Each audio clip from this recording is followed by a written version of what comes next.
Yadda 'yan uwa da abokan arzikin Jamilu da Barhana da aka yi wa kisan gilla a jihar Benue ke alhinin rashinsu kenan. Lamarin dai ya faru ne a daren Litinin lokacin da mamatan ke hanyar su ta dawowa Kano daga wani balaguro bayan sun yada zango a jihar ta Benue, inda nan ne wasu da ba a san ko suwaye ba suka halaka su. Malama Rabi ita ce mahaifiyar Jamilu.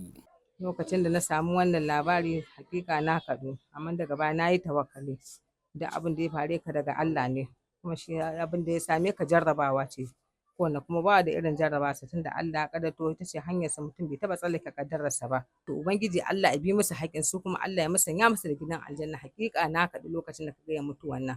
A yanzu ma kuma ina jin ɗacin mutuwa sai dai kawai tawakkali na musulmi babu yanda za ka tunda dai ba za ka tabbata kana kuka ba. Sai dai ka yi haƙuri. Bayanai dai sun ce kisan gilla ne aka yi musu ta hanyar daddatse wasu sassa a jikinsu, abin da ya sa 'yan uwansu ke neman ɗauki daga mahukunta. Mu dai wannan abu ya zo mana a mummunan yanayi, mu dai ba mu ji daɗinsa ba, kuma muna fata gwamnati ta fi mana haƙƙinmu akan ɗan uwana, kuma bacin haka muna fata gwamnati ta ƙara sa tsaro ba ma a Kano ba a Najeriya baki ɗaya.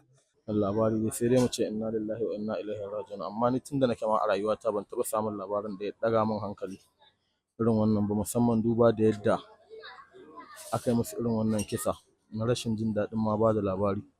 Sai kawai mu ce Allah ya ji kansu ya gafarta musu, Allah ya bi musu haƙƙinsu, Allah ya bi musu haƙƙinsu, Allah ya karɓi shahadarsu, Allah ya sa bakin wahalar da suka sha kenan.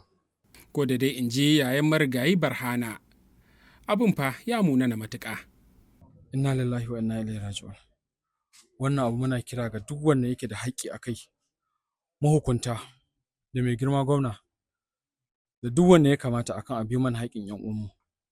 Muna kira akan a bi mana haƙƙin 'yan uwanmu.